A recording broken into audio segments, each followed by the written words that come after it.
Today I want to talk about a challenge I encountered in Adobe Lightroom Classic that I thought might help some users. I was going through some of my keywords, looking at some of my older photos, and I realized I had a whole bunch of unused leftover keywords that were just sitting there. I'm talking thousands of keywords. And the reason this happened was because I imported a bunch of images into my catalog, kind of inspirational images that I would use when I was trying to figure out some poses or something like that for different clients. And recently I just wanted to kind of get rid of those. I removed all of those images from my catalog, but that left all of those old keywords in place. I'm talking hundreds, if not thousands, of unused keywords. So that made it really daunting when I was scrolling through keywords trying to find some things I was looking for. And I just kept seeing 0, 0, 0, 0, 0 for number of images tied to a particular keyword. And I thought, I've never really had to deal with this. There's got to be a way to quickly remove those. And I did find that. And so I want to do just a quick little video to show you how to remove unused keywords inside of Adobe Lightroom Classic. Okay, so I've got my Adobe Lightroom Classic interface opened, and you'll notice over here in my keyword list, I have a lot of keywords. It goes on and on and on and on and on and on and on and on and on. And you'll notice as I scroll through here, you find a section where there's quite a few.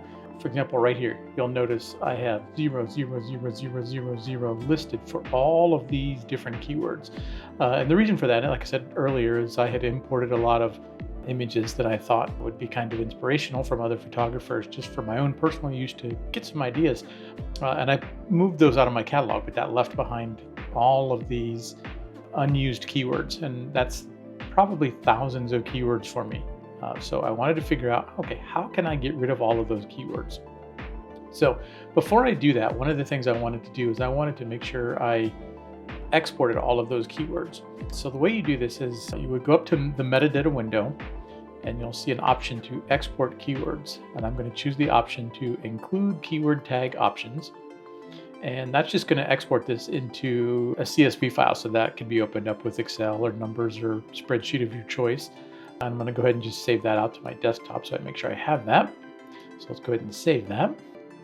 Now that I've got this exported copy, I'm going to go ahead and get rid of all of the unused keywords.